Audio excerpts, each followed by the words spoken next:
still can't hear you. Better or worse? Yes, we can hear you now. We can hear you. Okay.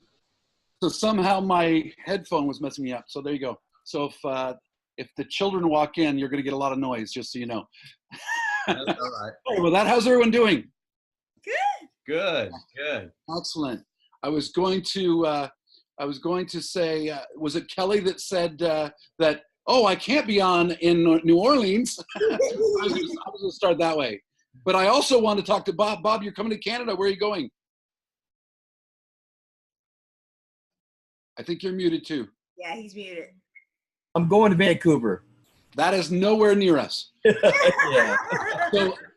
So we're in Brantford, Ontario. We're an hour west of Toronto, which is the head of our province. So we moved here 20 years ago. We moved to the city 20 years ago, last fall. We moved here, I would say, kicking and screaming.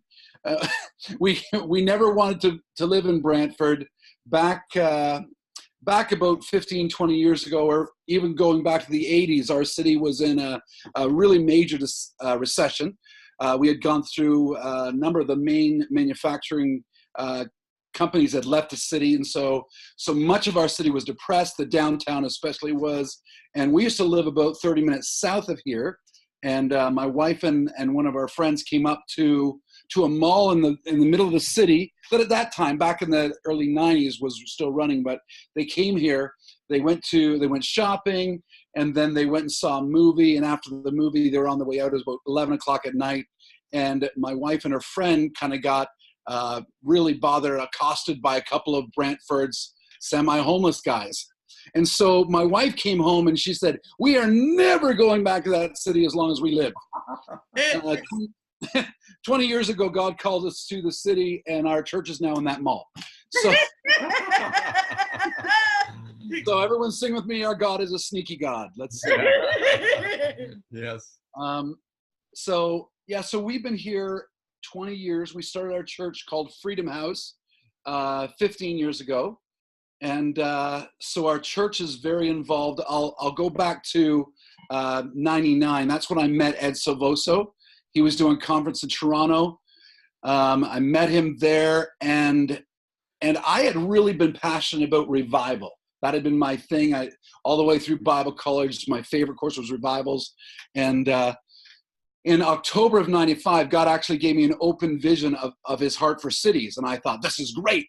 God's got a huge plan for cities. And I said, "God, let's do it." And his response to me was, "You can't do it, Brian, because you love the idea more than you love the people." Wow. And so that, yeah, I felt that too. Yeah. so the idea in the book of Transform People is that God has to get a hold of our hearts. And we weren't, we were pastoring at the time in Toronto. We weren't heathen. We were good people, but it was still, sometimes you do things and you lose the purpose of it. And maybe that's where I had landed. And so God said, "I want to grab your heart. I want your heart has to be for people, not for just transformation. And it's important to have both." So were you involved at with the Toronto outpouring? So we were very engaged in that. I was on staff at a different church, but we have very good friends there, even to this day. In fact, one of the guys at the church that I was at is actually now one of the pastors with Catch the Fire, which was the TACF at the time. Yeah, so very, very significant in our history. The story of Toronto, what happened there, and God's outpouring there, very significant. I would say that was significant. The outpouring in Pensacola back in 95 through like 2000. I'm not sure if you're familiar with that. That was very significant. But yeah, in May of 1999, the conference with Ed Silvoso was happening in Toronto. My wife and I and another couple, pastor and his wife, came up from Brantford to the conference. And I remember sitting in about the fifth row listening to Ed talk about what had happened in Argentina through. So you would know Ed's book called That None Should Perish. Is that familiar? Yes. That was the book. That was the book that he was talking about how God had really shaken up Argentina and different cities there. And I remember sitting there going, well, if this is true, then this is what I want to do with the rest of my life. And so when we started Freedom House about 4 years later, we actually took the principles of transformation and made them very much part of what Freedom House is, what our church is. So that was in 2003, December of 2003. And so we've really just taken all the principles that you're studying and we've just integrated them in a way that fits our context. So I'm sure you've talked about this already, but the principles you see, so the prayer evangelism lifestyle and the paradigms, they're biblical principles that you put into the context where you live. So Michelle, you were talking a few minutes ago about the stuff you do on the streets. One of the first ministries that God had us start was actually a street ministry that we called Flippin' Fridays. So every Friday night now for 13 years on the streets of our city in the summer. Now we have cold winter, so we don't do it in the winter. But in the summer, we will do this barbecue called Flippin' Fridays. And the way that started was we had bought an old bar in the downtown of our city. That's where we started church. And we were going to, we're ready to go hard after all the things, go after the city. And we're there one night after one of our services, one Sunday night. And across the road, we knew there was a crack house across the road, and there was one other one around the corner. But we're standing there. It was probably about 11 o'clock at night. And we're watching it, and the crack house seemed particularly quiet that night. And we're wondering what's going on. And all of a sudden, these young boys, probably 8 to 10-year-old boys, there was about 7 or 8 of them rode up, and they were right across the road from us, just to the north of the crack house, just sitting outside. And we were making jokes outside of it. Oh, no, the bike gang's going to get us and whatever. Well, it actually turned out it was worse than that, because every once in a while somebody would come to the crack house and whistle, and one of those boys would go and grab a bag and go off into the night. Oh. So they're using these young kids as mules for the drugs. And we're like, well, we can't let this happen in our city, but especially not in our neighborhood. And we didn't know what to do, but we thought, well, we can do a barbecue. So we started these barbecues late night called Flippin' Fridays. And eventually we built relationship with some of them, got some of them in rehab. Some of them came to the Lord. Some of them are still in drugs. You don't win them all. I'm sure, Michelle, you know the story, how that goes. But it became such that our city recognized that Freedom House was there to bring solutions. Wow. And that's another transformational principle that God wants us to bring his kingdom, and his kingdom, which is righteousness, peace, and joy in the Holy Spirit, will bring real life, real-time solutions to our cities. Yeah. And so the city started asking us if we do things with them. So we started doing the first, one of the things they asked us was, could you help us run Canada Day? So Canada Day is a big event in our city. It's the biggest event. We do a big celebration in the park. So it'd be like your 4th of July, similar thing. Big park, fireworks, all day stuff. They asked if we could help them run the kids stage for Canada Day, and we did, and it went great. The next year they had actually started, the whole city was now working on the downtown of the city. And so they built a new square in the downtown called Harmony Square. But the problem is no one was coming downtown because it had been such a mess for so long. In fact, back in the mid 2000s, the Hollywood decided they were going to do a horror movie, and they had to find a city with rundown buildings and destroyed streets and a better than average demon count. And so they thought, well, hey, let's go to Brantford. They've got it all. And honestly, when they came here, they hardly had to do anything with our downtown to be a set. The movie, I don't want you to go watch it, but the movie's called Silent Hill. You can Google it later. It's a terrible movie. And that's one of the things we got known for. We were the set for a horror movie, and they didn't have to do much to set it up for themselves. So anyway, the city decides we're going to do something. We've already planted our church right in the downtown to be part of the solution. So we'd already done Canada. They said, can you come and help us run? They were going to do these movie nights in the square. So the city bought this big inflatable screen. And so they said, can you come and help us run movie nights? So we did. And we did it the first year. In the middle of the second year, they said, do you think you guys could run a winter carnival? We said, of course we can run a winter carnival.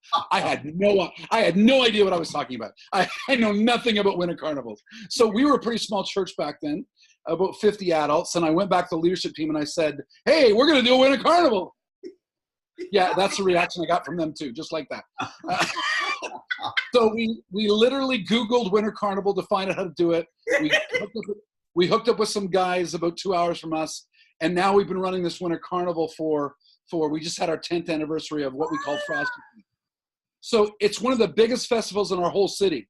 So our goal the first year of Frosty Fest, working with the city, was we thought if we get 1,000 people in the downtown, that would be like a revival. We just thought, because no one's coming downtown. Well, first year of Frosty Fest, 8,000 people came. What? The second year, 10,000, then 12, then 12, then 15. It was the fifth year of Frosty Fest. The mayor stood on the stage, the Bell stage in our downtown square, and he called it the watershed moment of the transformation of our downtown. What? Of a small church partnering with the city to bring transformation. That's amazing. And so I say pretty often when I travel or when I speak, I said, there's really no mystery to transformation. It's get involved. It's get your hands dirty. It's go and get outside of the church and do something. Yeah. And if you can find others that doing that, then you hit that point of the tipping point where things just start moving. And so now we're known in the city as the people that just do stuff. If you want something done, call Freedom House. So we're known for that. And so we work with the city. We work with business people. We work with education. And so when Ed talks about business, education, government, I'm not sure if you know that, but maybe you've studied the 7 Mountains mandate. Anybody? So same thing. So we will intentionally stick our face in the middle of everything, just because we believe when we do, we bring salt and light everywhere we go. Yeah, it's so good. So how did y'all develop a relationship with the city? Did they approach you all, or did y'all approach them, or how was that? How did that happen? Yeah, so the connection initially with the lady that runs Harmony Square, where we do most of our stuff, she actually approached us because of what we were doing with the Friday night barbecues. We were also doing a Saturday morning kids program. So she knew that we did some kids stuff. So she asked us to come and help with Canada Day in the square there. Oh, that's so good. Yeah. So how did you have your church members? How did you get them activated in the principles of transformation? Is it something that you preach on Sundays? Do you do classes? How is it that you get them into those principles and also activating them and getting them to do things? Yeah, so we as I said a bit earlier, when we started our church, we made the transformational principles very much integrated in who we are. And so we talk about every Sunday. If you came to Freedom House this Sunday, you'd hear somebody's going to say, hey, we're just ordinary people at Freedom House. We have 2 rules here: love God, love others. When we break that down farther so people understand it, we'll say love God, which is our highest calling. Love others means love those inside the church, but then we're going to love our city, and we're going to love extravagantly. So we'll break it down farther. So probably once or twice a month, every week they'll hear about love God, love others, because we have ministry inside and outside the church. But we integrate the transformation teachings into everything we do. We also run TSOC courses in the church, so they'll get that intensive. We have a Bible college at our church that we run as well, so they're getting very much our teachings go down 2 streams. It's to transform people. So God's got to do work on the inside, because you can't give away what you don't have. So God doesn't work on the inside, but then there needs to be an expression of that externally. So that means in your workplace. So we believe, Ed's third paradigm, that every member's a minister, or that we're all called that. We believe that. And so we teach that all the time. Yeah. So those principles that you see, they just are integrated into everything we do and say. Yeah. Well, tell us about, I think one of the remarkable things that has, like something that y'all started and has just had so many rippling effects is the whole Captain Kindness. Tell us a little bit about that and how that came about and some of the effects that it's had. Have you told them about Captain Kindness? No, I haven't. Okay. So we had decided at the beginning as well, when we were doing, because we were going to use Ed's principles, he talks about prayer evangelism out of Luke chapter 10. Do I need to go into that, or is that information that's pretty common? Right now, we've gone over that. So we have the basics. Okay, so just the idea, we call it the best life. So that's how we define it. So it's bless, eat, show, and tell. That's the four points there in Luke 10. So we were already doing that, and we were using what was known back then as random acts of kindness. So we were already out doing all this stuff. Like we would do stuff just intentionally to get in people's lives. And so we were doing this event probably 12 or 13 years ago. We were doing an event called the $1 Car Wash. You ever heard of the $1 Car Wash? It's fantastic. You're going to want to do it this summer. A $1 car wash is this. We have posters and people are at the side of the road and we're calling them in to come and get the car washed. And it's $1. It's right on the posters. And that's a great price for a car wash, right? well, they pull in and they put the window down and we reach in and we have a little card that talks about who we are. And we hand them $1 and we hand them this card. We say, this is for the honor of serving you. And we pay them $1 for coming in. And their brains blow up and they say, why are you doing this? Right. And so we like doing things that make people say, why are you doing this? Because we can say, we want to show you the love of God in a practical way. Yeah. And depending on where they are with God at the time, that'll either bring a wide open discussion or they'll just say, I'll take the burger now, right? Just depending on where they are. And we just follow whatever God's doing. Like we don't mandate what the next discussion is, but we always want to let them know that we're just showing them the love of God in a practical way. And so we're doing this event. It was August, about 12 years ago. We're doing this event, and I'm sitting there, and I'm a guy that I want every car to stop. I just want everyone to come in. I want to speak to everyone, and they're not all coming in. Dean, I don't know what's happening. And I said to our kids pastor who was sitting beside me, I said, Nikki, we need a mascot. We need somebody that'll just dress up and just really loud on the street and stop every car and get them in here. Well, that was August. In September, the city put out their theme for the Christmas parade, and the theme that year was superheroes. So we're already doing all this kind of stuff. So we said, we're going to invent Captain Kindness. And we did. And so we did the parade. We won the best float in the whole parade. We built a 50-foot float, like 18-wheel float. We built a city, and on top of the city is this guy in red spandex and a cape. Captain Kindness is up there going, we believe Brantford could be changed by good into good with kindness. Do you believe it, Brantford? And they scream all over the thing. They're just screaming. And so we thought, well, what a great idea. This is great, but it's over now. We actually won the best theme float in the whole parade, but we thought it was going to be done. We just thought it's a one-off. That's fine. Well, we start getting calls. Can Captain Kindness come to our schools? Can Captain Kindness come to our social agents? Can Captain Kindness come?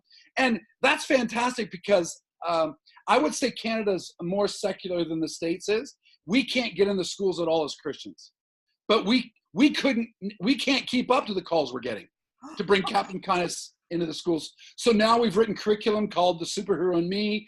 We get into all the schools and we teach kids about kindness, how there's kindness in them, about the importance and value of their life, and then there's kindness in them in their school and in their family and in their community. And we teach them how to actually integrate all the principles of the kingdom without saying, we can't say the name of Jesus, but they're getting it anyway. There's eight, our kids pastor has written this and set it up. There's 8 lessons in this curriculum. The 8th lesson, she actually gives them all a prophetic word.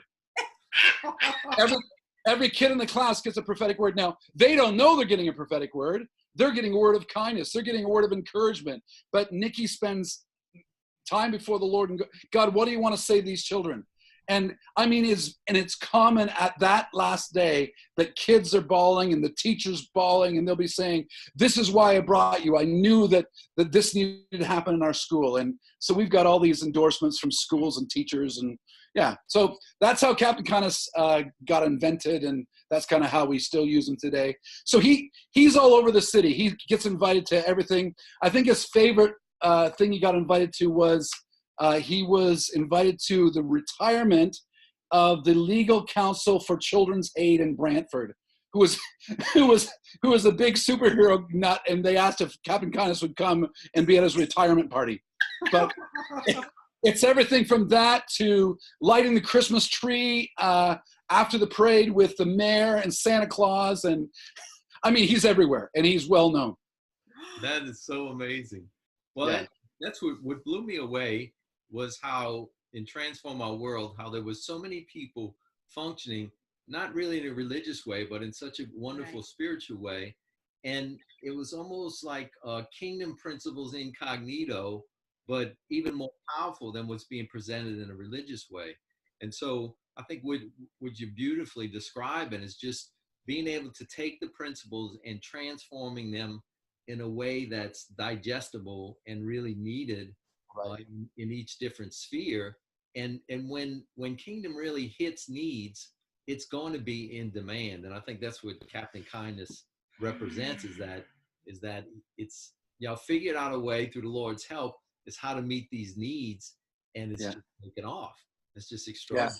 And it's interesting because we found that it works. And so the kindness thing with the barbecues we do on Friday nights with, and in that scenario we have homeless people and semi barbecues. Are you talking about like midnight or 10 o'clock at night? Oh yeah, so we do the barbecues 10 o'clock at night till about 2 or 3 in the morning. I see. So these are late night barbecues. But the people that come are homeless, semi-homeless. We've got, so I didn't tell you this before. We called them Flippin' Fridays, but about a year into the barbecues, we hear that the neighborhood, they call them the pimp, prostitute, and politician barbecue. That's what the neighborhood was calling it, because everyone was coming. Like, we had these high top tables and chairs, and we were doing barbecues, and we were just serving everyone. Everyone's talking together. And that's really who was coming. So the homeless were coming for food. Lonely people were coming for dialogue. Politicians were coming to get a photo op. So literally every fall, they would say, hey, can we come by and get can we help you for a night? You know, they're coming to help. We come and help for a night? And of course you can, but they're coming to get a photo op because they want to be the good people in town serving. But honestly, they'll come and they'll catch the bug. And we had one guy about 3 years ago. He was running for council in our city, and he came one week, and then he came back again, and they came back again, and they came back again. He came probably 6 or 8 times that year. Wow. And he actually took me out for a coffee the following spring, and he goes, he pulls out this magazine, and he puts it down in front of me at the coffee shop. He goes, Brian, I want you to turn to page 37. So I flip over and I open the page, and there's massive, amazing barbecue there, like just jumps out of the page at me. He goes, Brian, I want to buy that for you. I'm like, yes, you do, Michael. Yes, you do. It's like a $4,000 barbecue. Like we're serving burgers up on a hibachi, right? And he buys this $4,000 barbecue, and like, I believe it's not fulfilling its destiny doing our burgers, but it's a beautiful barbecue. Oh, that's so good. Oh. So, what are some of the things that y'all are doing now, or some strategies that y'all are implementing in Brantford that's you've seen some wonderful results? Yeah. So let me talk about the kindness awards, because when we started the kindness stuff, we always wanted to be the people that were out there doing it and proving that God loved people in a practical way. But we also felt like we could become kindness catalysts, because one specific church or one specific group can't do it all, right?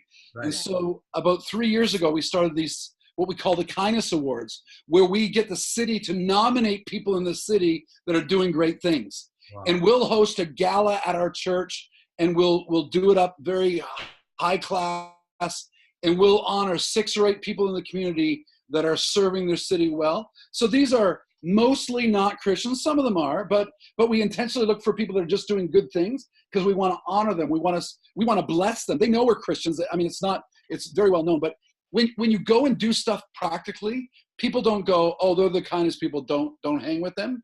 Like, no. It just seems like people are like, we want our city to be in a better place. So if you want to show up, that's great. And one of the things that we found, Dean, is that there's a phrase that I got from a guy in the Matthew Barnett is a guy that runs what's called the Dream Center in LA. I don't know if anyone's heard of that. Yeah. He's got a phrase. He says, whoever shows up and stays the longest wins. I'll say it again. Whoever shows up and stays the longest wins. And we've found that to be true. So it's just consistent, ongoing kindness. So the Kindness Award is one of the things that we love doing, because it's not about us at all. It's just blessing others that are doing stuff. The other thing that I'll say that I think is important is we didn't start it, but there was a group in town here that had been going for about 20 years prior, called the Brantford Evangelical Minister Association. So it's a pastors network. That was the group that I was part of back when I met Ed Silvoso. So what happened was we brought Ed's stuff back to the network and started doing it for about 6 months. And we tried an event the next spring, and the event blew up. And because we didn't have a relationship, the network blew up. So, but we always knew, so I'm not sure if Ed says this in his book, but it's one of his principles going back to that none should perish. And it's pretty common in the transformation world, is that it'll take the whole church with the whole gospel to win the whole city. So my church can't do it, and the Pentecostals alone can't do it, the Baptists can't do it. It's like, so the church that believes in Jesus in the city needs to network together. They need to bring the whole gospel, which means not just the gospel of salvation. We're not just trying to get people saved. We're trying to get them, I'll say it this way. We're not trying to get them rescued. We want to recruit them, that there's something to do in the kingdom, right? Yeah. And then so all the church with all the gospel to all the city. So that's everywhere, salt and light everywhere, right? So there's 7 mountains, the business, education, government. So again, about 12 years ago, some guys came to me and said, hey, Brian, are you still passionate about transformation in the city?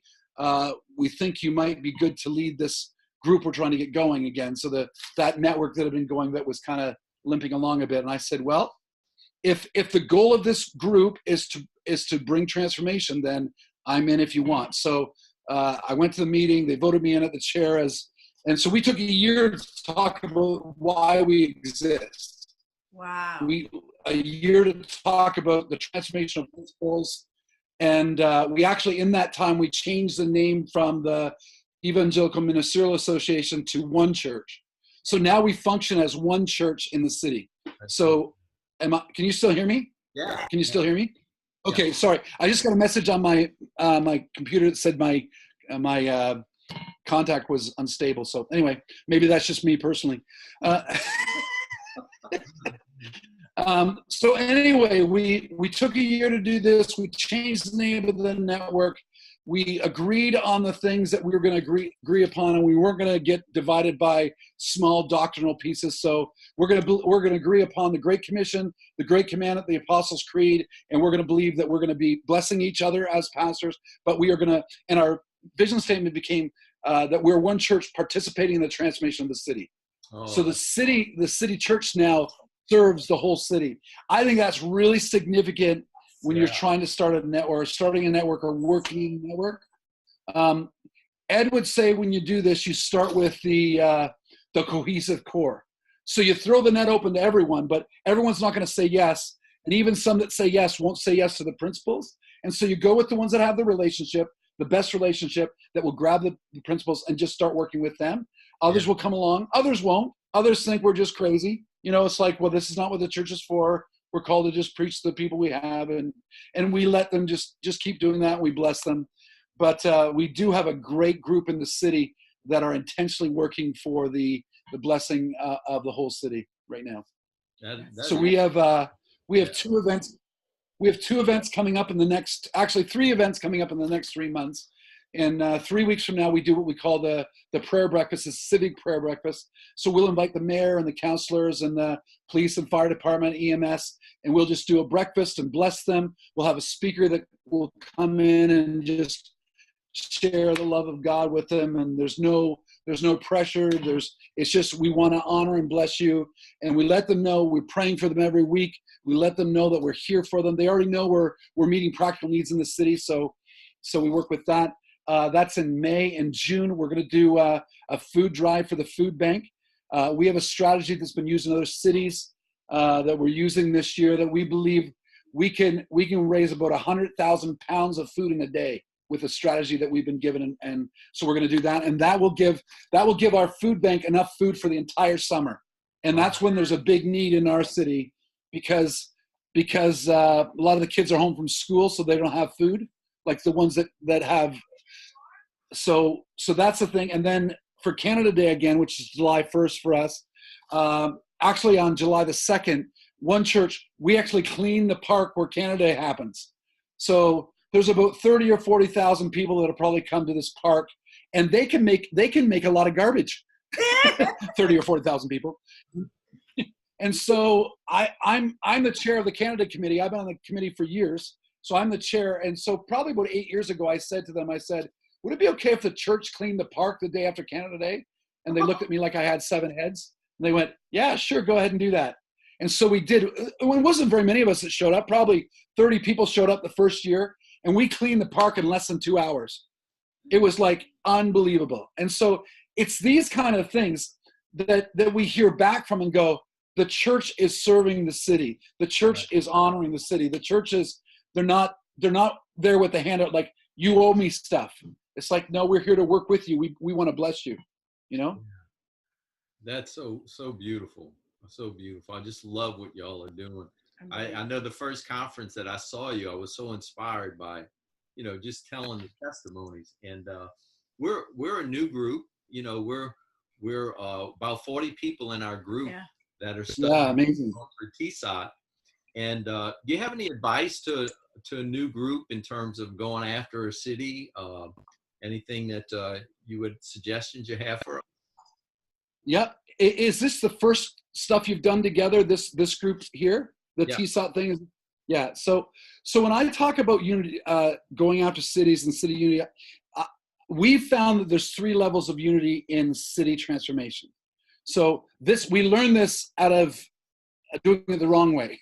So back in the year 2000, when the network blew up, we didn't have relationships. So we realized that the first level of unity is relationship. So I would say what I would do is keep building relationship, because had we had relationship back in 2000, when the event didn't go well, we could have said, well, it's too bad that didn't go well, but at least we're good friends so we can stay together and go on. We didn't have that friendship connection. And so we believe in family unity or relational unity, then philosophical unity. So that's why I said to you, we took a year to talk about why does one church exist? Why are we here? And then coming up with a very intentional vision statement. So to participate in the transformation of the city. And then the third level is actually functional. So it's family, relational, philosophical, and functional. And I actually believe it's important it's in that order. So what I would suggest you do is that probably all of you individually are doing something right now to serve the city. And I would say, keep doing that. Don't be necessarily quick or feel like you have to be quick to go, let's all do this together now. I would say, just keep hanging out, keep building relationship, keep getting an understanding of why do you want to have this group? Like, are there other groups in the city like yours? Like, it might be important to reach out to them and build a relationship with them, because having an understanding of who we are, each other, and then why we exist, and then there's got to be a few others. And I'll tell you something, Dean. Every time I've had these dialogues with groups and cities, it's like the Lord always brings me back to the Elisha servant thing, where he said he asked God to open his servant's eyes to see the armies in the hills. Yeah. I believe God has armies in the hills in every city in our nations. Wow. And there's more people than we know. And so God will help flush those out as you just keep being faithful, building relationship, being faithful, understand why you're together. You're going to start a conversation with somebody that you didn't even think they even knew about transformation. You're going to make a statement and it's going to be like, boom. It's just going to start a relationship that you never expected. So I'd be aware of that. We found that some of the people we thought for sure would jump and run in haven't done anything. And that's okay too, because they know what they're called to do, and God bless them, right? But I would be very, very intentional about relationship, so that your family, and then the philosophy of why and how are we going to do this? Yeah. And then start getting in. And when you start doing stuff together, I really encourage people to do something easy, like go clean a park. You can't mess that up, right? So what I title under get an easy win, right? Because if you do a big event and it doesn't go well and you don't win, it's like, oh man, we just spent a lot of money and a lot of relational capital. But if you can clean a park, even if it might take longer with 5 than 30, but you can get it done, and it moves you further down the field, right? Yeah, Right. yeah, that's so good. Thank you. So good. Tell us about your book. Tell us, why you wrote your book. What is it that you were trying to get across in it, and who you intend to read that what you're trying to do with that? Yeah. So I wrote the book I wrote the book because Ed Silvoso told me to write a book. No, I would say about a third of the book is part of my doctorate paper I did about 7 years ago. But it's that part of it is more of the philosophy behind transformation. So I actually quote Ed a lot in here. I talk about 7 mountains in here, stuff like that. But so the story really is about, it's our story woven in between transformational principles and why God is passionate about cities. And I wrote it because I believe God wanted me to do it. I found out through doing this, Dean, that I'm a terrible self-promoter. I really hate self-promotion, but I felt like God said to do it. Ed kicked my butt numbers of times last summer that I should get it done, and I really felt like God. I'll say this, that when we started Freedom House and we started working in Brantford, we did feel like that God was going to give us, graciously give us a template that would be able to be used in other cities, because we're not, there's no superhumans in our group. We have no big givers in our group.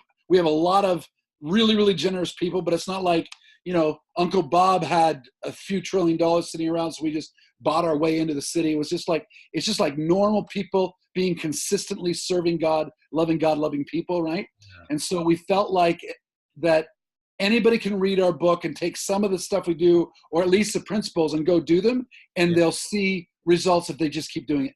And to be honest, that's the story we keep hearing back from people that are reading or following some of the stuff we do. It's like, well, this is just easy. Like, it's not, it's a lot of work, right? Yeah. Right. Because it takes work. So we have a phrase we say, kindness works. So kindness works in that kindness works because it's God's kingdom, but you have to work to make kindness work. Right. So it's kind of like a double meaning on that one, right? Yeah. One of the takeaways I took in reading your book, and it was the way you presented it, was just the whole concept of hearing and obeying. Ed said something that just blew me away. He said, faith is 90% obedience. It's not 90% understanding, or something like that. Yeah. It's basically that we need to seek the Lord for strategies. And when we feel like he's telling us, we just need to do it, even if we don't have understanding. And you really present that really beautifully in one of your chapters about that's like a bedrock principle of simply hearing and obeying without needing to understand the whole picture. Yeah. So I'll give you a little background on that, Dean. When we were the fall before we started Freedom House, God took me into the book of Joshua, about the call of God to Joshua, and in chapter 1 it talks about the first verse says, "And God said to Joshua." And so I would often ask our people, so what did God do? Oh, he said it. Oh, so God's speaking. Good. Okay, so if God's speaking, we probably should do something with it. But then if you look down into verses 7, 8, 9 in there, it talks about what happens when God speaks. And it says, you need to be careful to obey everything I've told you today. And when you do, I'll make you prosperous and successful. And so we talk about the importance of hearing God and obeying, and that obedience is success. So if you hear and obey, I'll make you successful. And that's the successful part, that we've heard and we've done what God said. So that means you could get a big church, or maybe you don't, and it doesn't matter. And you could have a big business, or maybe not, and that doesn't matter. Did you do what Jesus said? Did you do that? Because that's what I'm going to stand before God one day. He's going to go, hey, did you build a big business? I'm going to go, no, because you didn't tell me to do that. Good answer. Yeah, nice. Right? And so I'm responsible for what I'm told to do. And so, again, if you were to come to Freedom House, you will hear God and obey all the time, because that's what we're called to do. I mean, and so in that chapter you talked about, I tell stories, and some of the great stories we've endured, and some of the really challenging ones. I have a whole list. Dean was talking about the chapter. I have a list of things that we've been called in the city that people don't like us. It's a list of about 25 very unhappyful things. So one of the things is one of the names was that we've been called Brantford's own Branch Davidians. Now you'll remember Waco from years ago. Yeah. So I've been, And the deal is, it doesn't matter what people call you. It doesn't matter if people love you and you get hyped up on that, you could lose it. Or people hate you and you get hyped up on that, you can lose that. So it's not about either of those things. Yeah. It's about, did I get in the presence of Jesus, hear what he said, and then went and did it. Yeah. And I agree with you what you said about understanding. Sometimes you get it at the time, not usually. Sometimes you get it after, maybe not. One day I'm going to stand before Jesus. He'll tell me why some of the things happen. I'll go, oh, good idea. Let's move on. One of the images that I remember seeing, which I would love to see that happen in Jackson Square, is that somehow, I guess it's the one church, y'all had like a public baptism where y'all had lots of people from being baptized from lots of churches. And tell us a little bit about that event. Yeah, I'll tell you how it started, and it has grown into a number of churches working together on that. But it started, we'd always talked about it. We felt like eventually we're going to take our personal baptism in the Freedom House into the public square, because we do almost everything in Harmony Square. Like, we're in Harmony Square more than we are in our church. It's a block away from a half a block from the church, so it's not like we have to go far. But we discussed it for a couple of years, and we'd never felt like God released us. And then one of the guys in our leadership team, Dave Carroll, who actually is Captain Kindness, at the time he's trained in radio and TV, and he was working at a radio station about a half hour from our city. And one night he woke up and had a dream of a newspaper ad, and the newspaper ad was, "Who's welcome at Freedom House?" And it was about the baptism. It said, fat people and skinny people and winners and losers, and it was just this list of like 50 or 60, like all the wrong PC labels. He hit them all, and it was that. And then at the bottom of that newspaper ad was a coupon for a free baptism. True story. And so we talked about it and prayed about it as a leadership team. We felt like God said, take out a full page ad in the newspaper and put that ad in the newspaper. Wow. For the first baptism in the square. So we did it, and it had cost us more than we'd ever spent on advertising ever in our history. And so we did it. We felt like God said to do it. We had a full page ad, and so that day in Harmony Square, that day, in fact, the newspaper, the next day in the newspaper, we were on the front page, and it says, "Baptism attracts hundreds." And so we did worship. I spoke for 10 minutes. There was probably 100 people. Well, there's about 100 people that day that either gave their hearts to Jesus or came back to Jesus and were baptized in the public square. And so we've done that now for 6 years. We do it every year. So now, let me tell you another story about that. So we've done that for years. But let me tell you a story of what happened that year, that first year. I also work with our local government, so I'm part of our MP. So our MP here is a member of Parliament who goes to Ottawa, which is our nation's capital. So whatever that means for you and your governmental system, whoever goes from your region to Washington, right? So I'm on his strategic team, and I have been for a few years at this point. He'd always wanted to do, his name's Phil. Phil had always wanted to do a fundraiser called Hockey Night in Brantford. Hockey's big in Canada, in case you didn't know. There you go. So he got reelected. I said to Phil, Phil, do you still want to do that big charitable hockey game? He said, yeah, I do. I said, I'll be the chair the first year. Let's get it going. So this is called Hockey Night in Brantford. So I'm setting this up to let you know what happened that week of our first baptism in the square. So Sunday's baptism in the square, hundreds are there. There's a few hundred people there. 100 at least come forward and get baptized publicly. The next day, as I said, on the main paper, it's the front page of the paper is the baptism that says baptism attracts hundreds. Well, that night, I'm chairing a meeting for Hockey Night Brantford, which is going to happen Wednesday. And I'm like, so I'm driving to this meeting. So I'm chairing it, and it's our MP and his staff, our police chief and their staff. It's our fire chief and their staff. It's like all the key strategic decision makers in the city are going to be at this meeting, and we've just gone from being the kindest people, and now I'm John the Baptist, right? This is what's just happened. So I'm driving this meeting with Dave beside me, and I said, Dave, I don't know what's going to happen tonight, but just like God's got to be up to something, so let's go. So we've got a 3-hour meeting planned to talk about hockey. And I get there, I'm chairing the meeting. We get there, and we talked about hockey for 30 minutes, and we talked about Jesus for 2.5 hours with the key decision makers in our city. Like, it was just, and there was no animosity. It was just like all genuine questions about, why do you guys do what you do? And tell me more. Well, I used to go to church when I was a kid, and blah. It was just, and even to this day, I'll still pick up on some of those conversations that happened, 6-7 years ago, that happened that night in our MP's living room. Just amazing. That is amazing. So we still do baptism. You probably, as you said, you probably saw it on the video. We do that.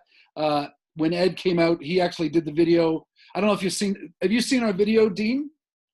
No, I haven't. That Ed did. So there's a video that's on the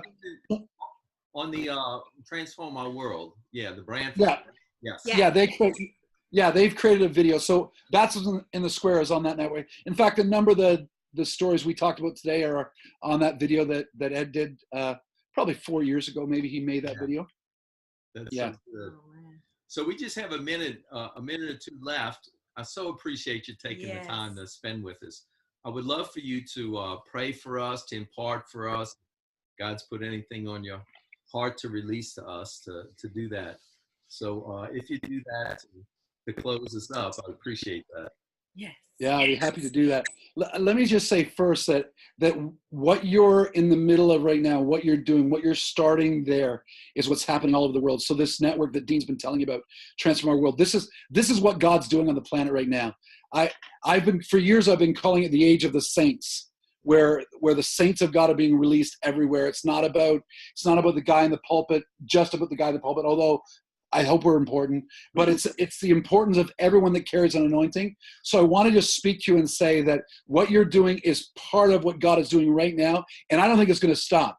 I just think it's going to grow and grow and grow. And so you're catching something that's really, really significant on the heart of God, to see cities and nations changed.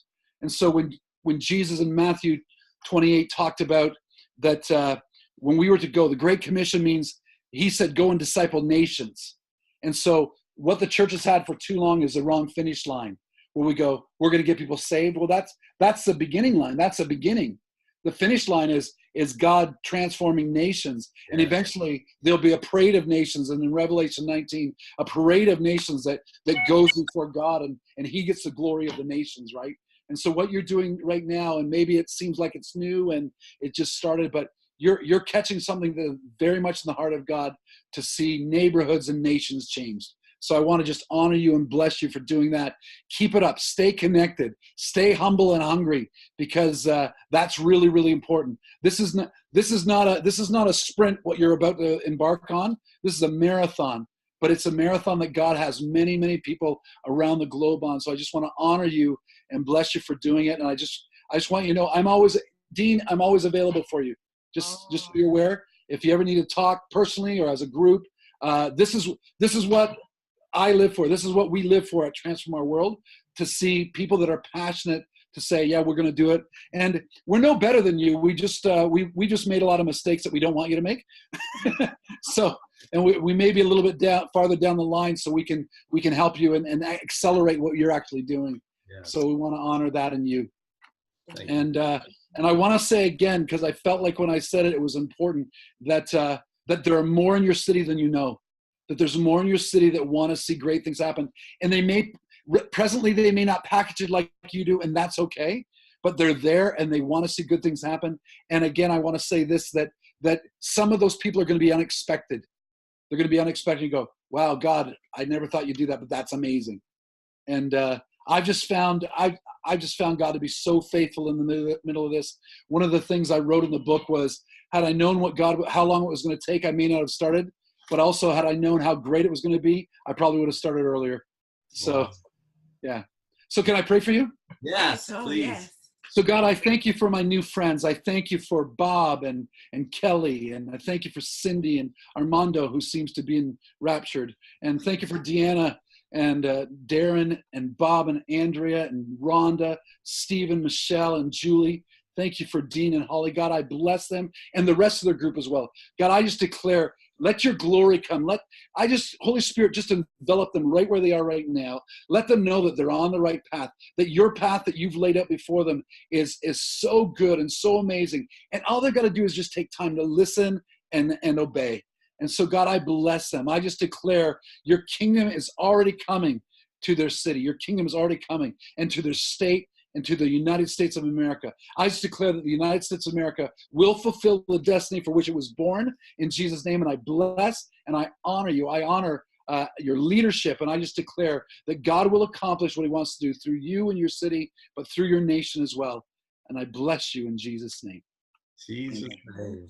Well, thank you so much, Brian, and bless everything that you're doing. You're such a great example. And, you know, it's always, if we're running a football field, we're at the goal line. It's nice to have someone 40, 50 yards down the road that we can look ahead of us. So y'all are doing so many wonderful things. Been inspired by everything that you're doing. So thanks for what you're doing in Brantford. We love you. Yeah, I love you too.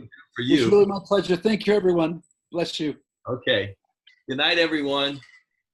Love you guys. Good night.